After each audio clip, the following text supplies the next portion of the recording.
नमस्कार, मी प्रतीक्षा. DNA मराठीमध्ये आपलं स्वागत. अहिल्यानगरमध्ये वंचित बहुजन आघाडीच्या नावाच्या कथित गैरवापरावरून वाद निर्माण झाला आहे. वंचित बहुजन आघाडीचे अहिल्यानगर दक्षिण जिल्हाध्यक्ष योगेश साठे यांनी अशोक गायकवाड यांच्या विरोधात तोफखाना पोलीस ठाण्यात तक्रार अर्ज दाखल केला आहे. वंचित बहुजन आघाडीच्या नावाचा आणि पदाचा गैरवापर करून शासकीय अधिकाऱ्यांची दिशाभूल केल्याचा आरोप तक्रारीत करण्यात आला आहे. मात्र अशोक गायकवाड यांनी हे सर्व आरोप फेटाळून लावत बदनामीचा प्रयत्न होत असल्याचा दावा केला आहे. बीड ते मुंबई लॉंग मार्चच्या पार्श्वभूमीवर हा वाद समोर आला आहे. योगेश साठे यांच्या तक्रारीनुसार अशोक गायकवाड यांनी स्वतःला वंचित बहुजन आघाडीचे पदाधिकारी असल्याचं सांगत प्रशासनाची दिशाभूल केली आहे. तसेच जिल्हा शल्य चिकित्सक कार्यालयाच्या आदेशात अशोक गायकवाड अध्यक्ष वंचित बहुजन आघाडी अहिल्यानगर असा उल्लेख असल्याचा दावा करण्यात आला आहे. अशोक गायकवाड हे पक्षाचे अधिकृत पदाधिकारी किंवा सदस्य नसल्याचा दावा करत त्यांनी फसवणूक केल्याचा आरोप योगेश साठे यांनी केला आहे. जय भीम, जय शिवराय. आज वंचित बहुजन आघाडी जिल्हा आणि शहराच्या वतीने तोफखाना पोलीस स्टेशन निरीक्षक जे वैद्य साहेब आहेत त्यांना निवेदन देण्यात आलंय. निवेदन देण्याचं कारण असं आहे की अशोक गायकवाड नावाचा एक व्यक्ती आहे की तो वारंवार वंचित बहुजन आघाडीचे राष्ट्रीय नेते बाळासाहेब आंबेडकर यांच्याबद्दल बी आक्षेपार्ह आणि वक्तव्य करीत असतो. त्याबद्दलही आम्ही मागे गेल्या वेळेस तक्रार दिली होती.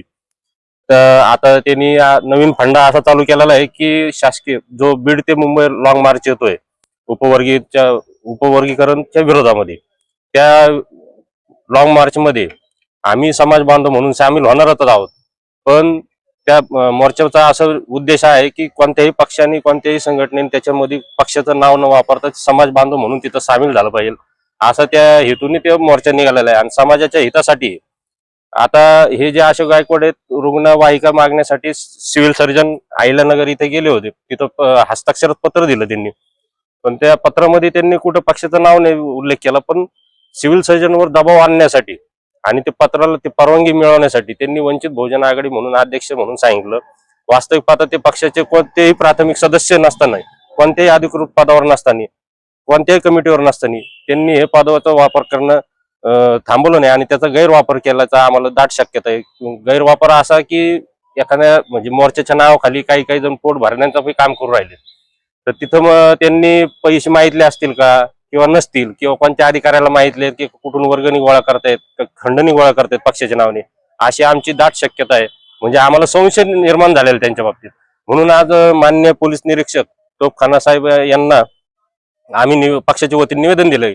याची सखोल चौकशी करून यांच्यावर त्वरित आणि कडक कारवाई करण्यात यावी अशी आज आम्ही मागणी केलेली आहे.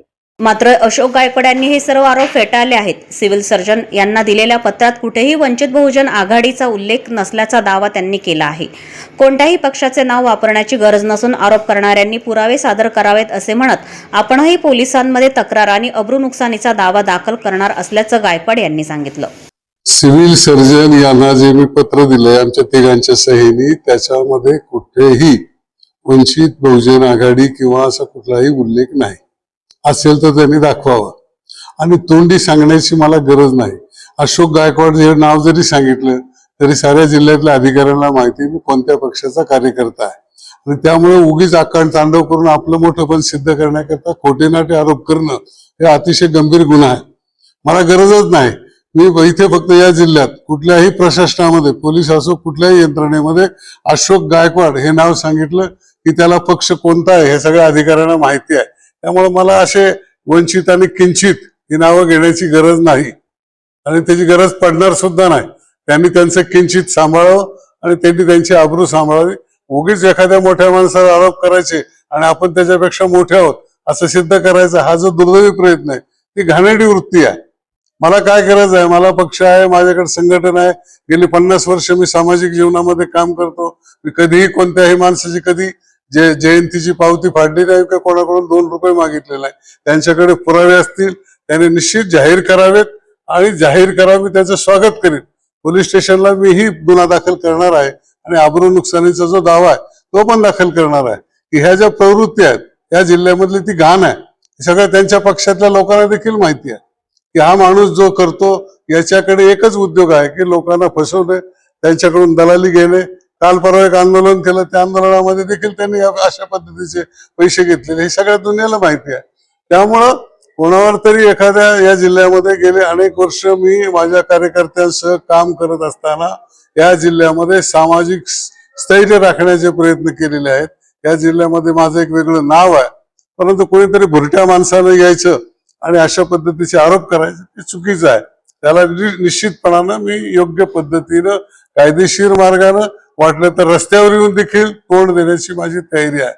ही तुमच्या माध्यमातून जाहीर करतो आणि थोड्याच दिवसामध्ये याच्यामध्ये की त्याला अब्रू नुकसानीची नोटीस, कायदेशीर नोटीस मी त्याला देतो आणि त्यांनी कुठेही सांगावं की मी त्यांच्या पक्षाचा वापर करून काय केलं असेल, पुरावे असतील तर ते निश्चितपणानं पोलीस स्टेशनला द्यावेत अशी माझी त्यांनाही जाहीर विनंती आहे.